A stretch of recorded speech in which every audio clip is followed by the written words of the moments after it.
Why, in 165 million years of dominating this planet, did dinosaurs never once rule the sea? Picture yourself floating on the surface of a late Cretaceous ocean. Somewhere below you, something 40 feet long is moving through the dark water.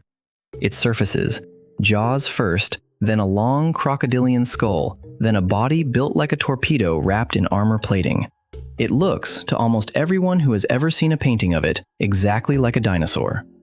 It is not a dinosaur. That animal is a mosasaur, and it has never had a single drop of dinosaur blood in it. Neither did the Plesiosaurs gliding past on 4 flippers like they are flying underwater. Neither did the Ichthyosaurs, built so much like dolphins that early paleontologists mixed up the fossils entirely. All 3 of them lived alongside dinosaurs. All 3 of them get called dinosaurs constantly, in movies, in toy aisles, in casual conversation. And every single time, it is wrong. So here is the real question, the one nobody actually answers when they make that mistake. With dinosaurs dominating every other environment on the planet, forests, deserts, floodplains, even the air once their descendants took to it, why did the ocean stay completely off limits? Not partially off limits, completely.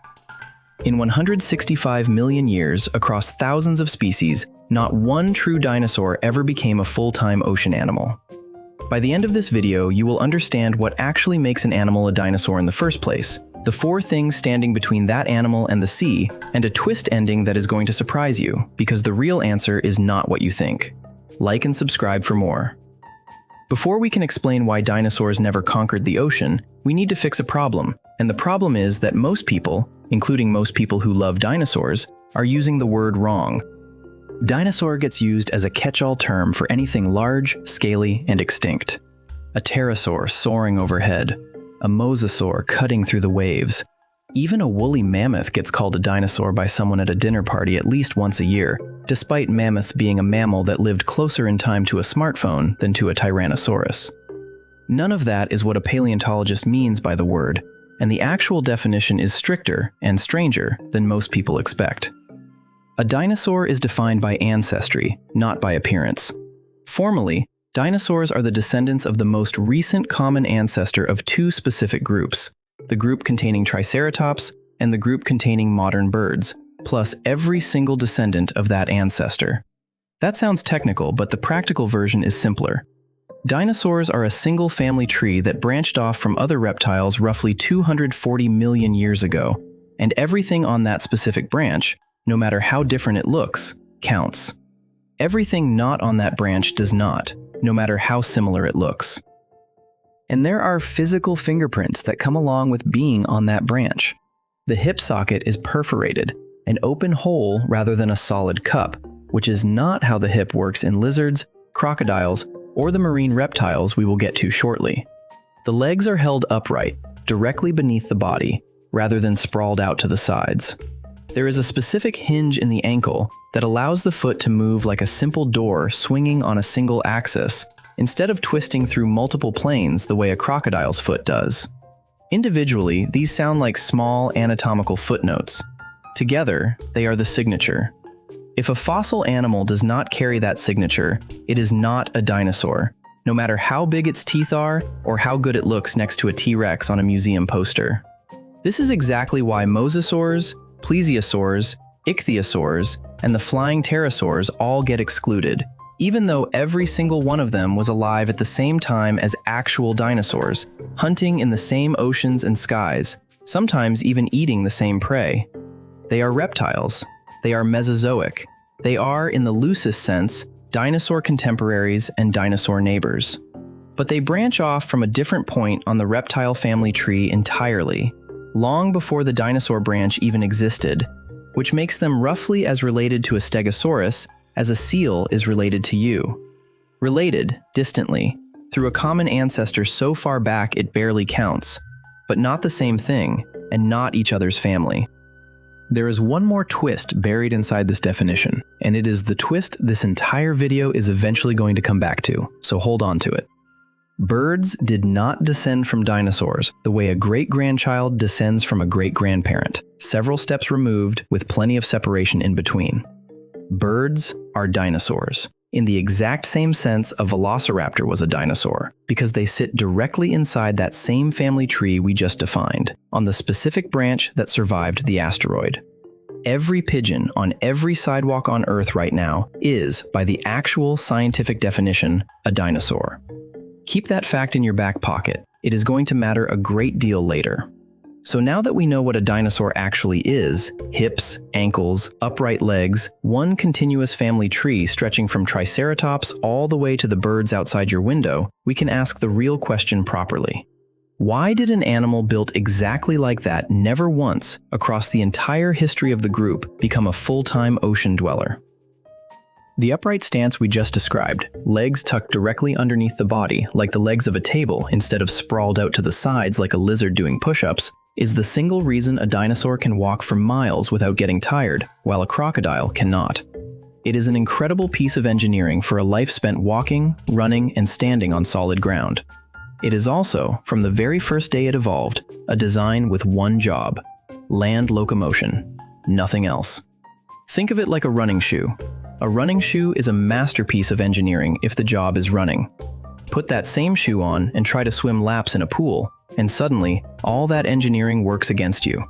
The rigid sole that grips pavement now just drags through water. The design was never wrong. It was simply built for one race, and the ocean is a different race entirely. Every dinosaur that ever lived, from a 200-pound raptor to a 70-ton sauropod, was wearing that shoe. Legs built to bear weight against gravity in a straight column. Hips fused into a rigid frame for walking, not for the flexible up and down spine motion an animal actually needs to swim efficiently through open water. A dolphin swims by, flexing its spine in a vertical wave, tail driving up and down.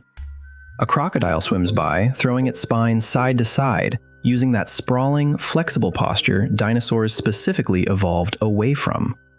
A dinosaur's spine and hips were never built to move like either one, because they were solving a completely different problem the entire time, one generation after another, for tens of millions of years, with no pressure ever pushing hard enough in the other direction to undo it. Compare that commitment to something like a seal. A seal's ancestors were land carnivores, closer to a modern otter than anything else, with a flexible spine and limbs that were never rigidly fused for pure upright walking in the first place. When those ancestors started spending more time in the water, the body had far less to unlearn. The blueprint was already halfway there. Dinosaurs had no such head start. Their entire skeletal architecture, hip socket, ankle hinge, spinal rigidity, was purpose-built for solid ground, and unwinding tens of millions of years of that specialization would have required rebuilding the animal from the hips outward. That is the starting handicap. But a handicap is not a wall. Plenty of animal lineages have overcome worse, which brings us to the actual wall, the one no dinosaur, no matter how much time it had, was ever going to walk through. Here's something you have probably never thought about, because there is no reason you would have. A dinosaur egg needs air. Not water. Air. The eggshell is porous, built to let oxygen in and carbon dioxide out through thousands of microscopic pores while the embryo develops inside.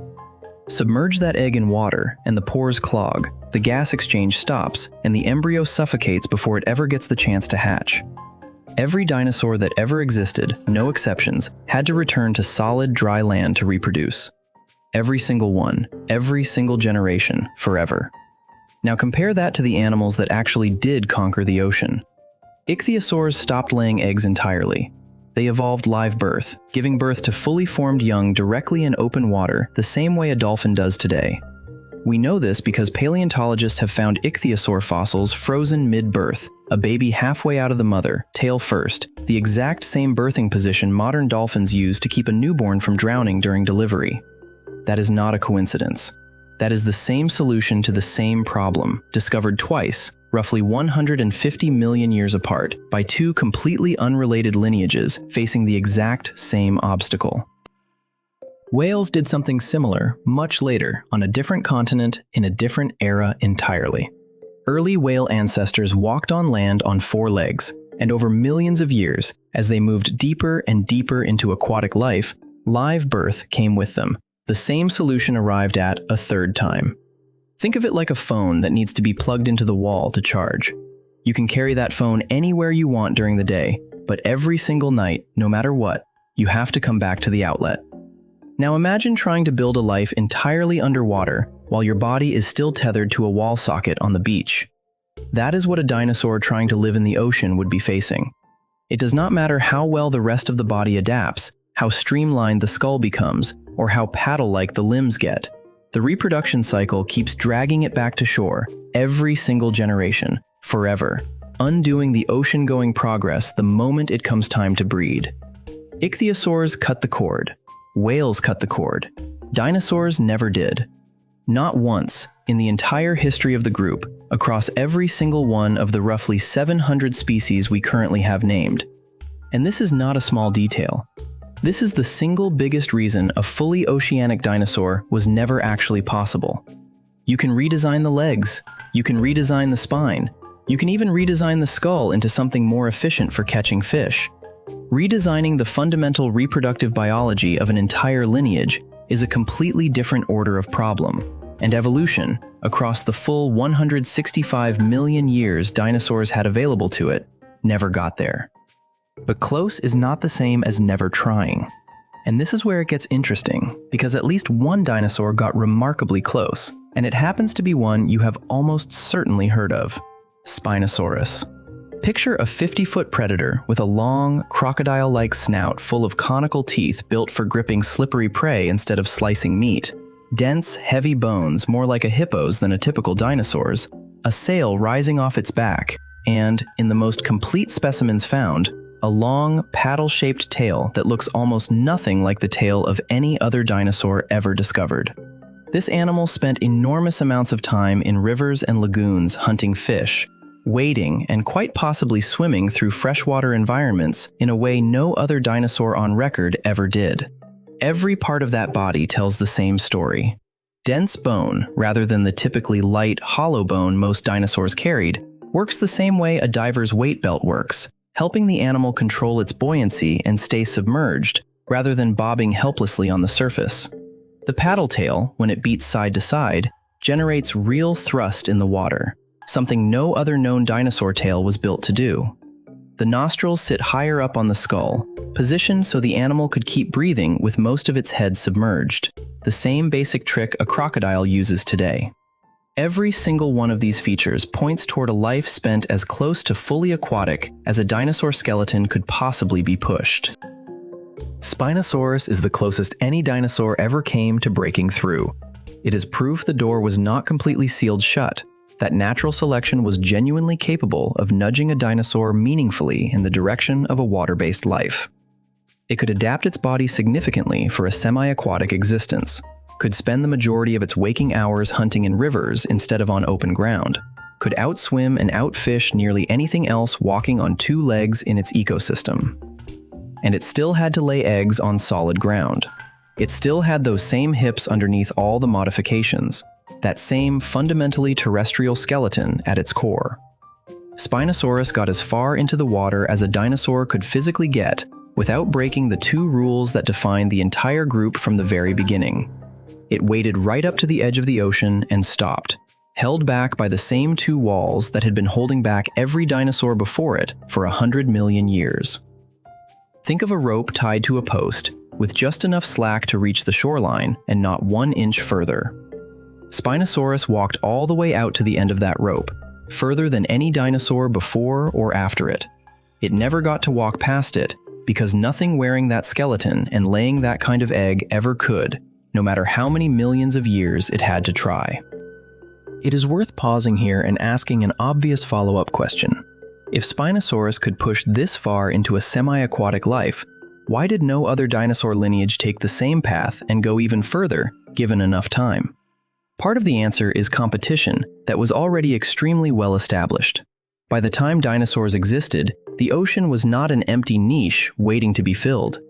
Ichthyosaurs had already been swimming through those waters for tens of millions of years before most dinosaur groups even evolved, and Plesiosaurs and Mosasaurs were dominant predators occupying exactly the ecological role a fully marine dinosaur would have needed to compete for.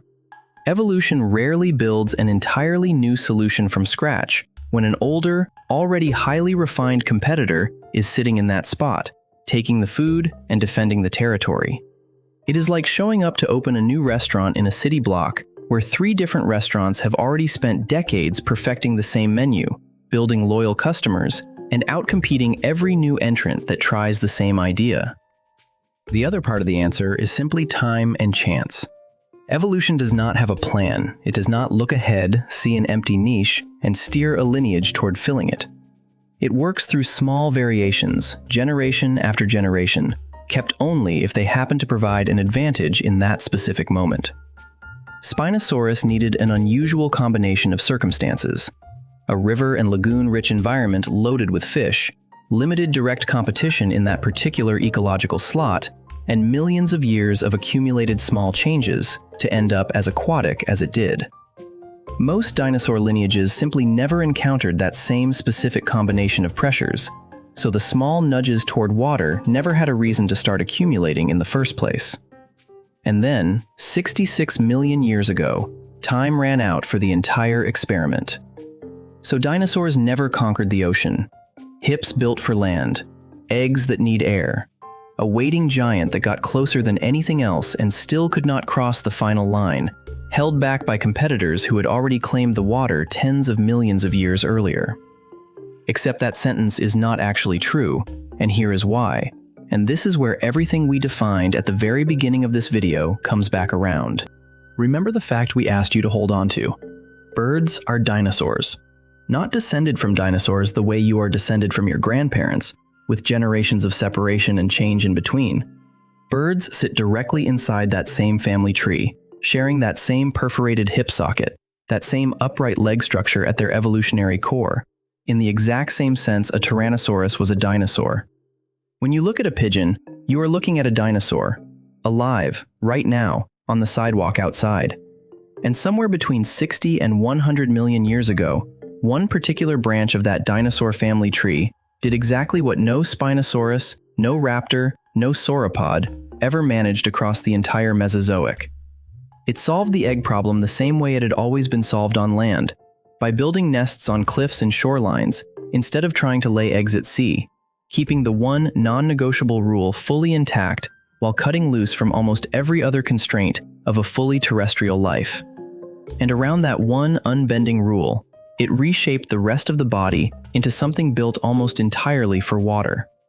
Penguins cannot fly.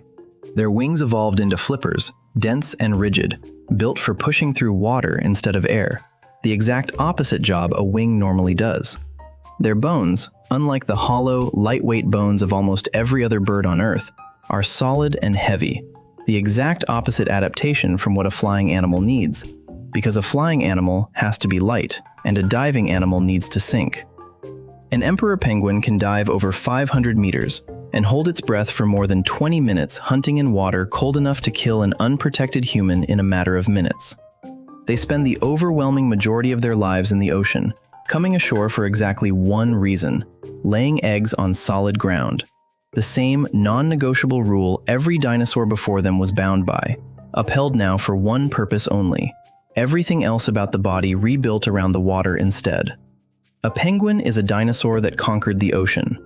It just took until long after the asteroid for one branch of the family to finally solve the puzzle every other dinosaur before it had run into and bounced off of. The hips changed. The bones changed. The whole body plan reorganized itself around a life spent almost entirely underwater. And the one rule that never bent, the one wall nothing could ever tear down, is still standing today, on every beach where a penguin colony comes ashore to nest, laying eggs in the open air the same way every dinosaur before them always had to. So the real answer is not that dinosaurs never conquered the ocean, it is that it took them until now. Thanks for watching. Make sure to like and subscribe, and drop a comment on what I should cover next.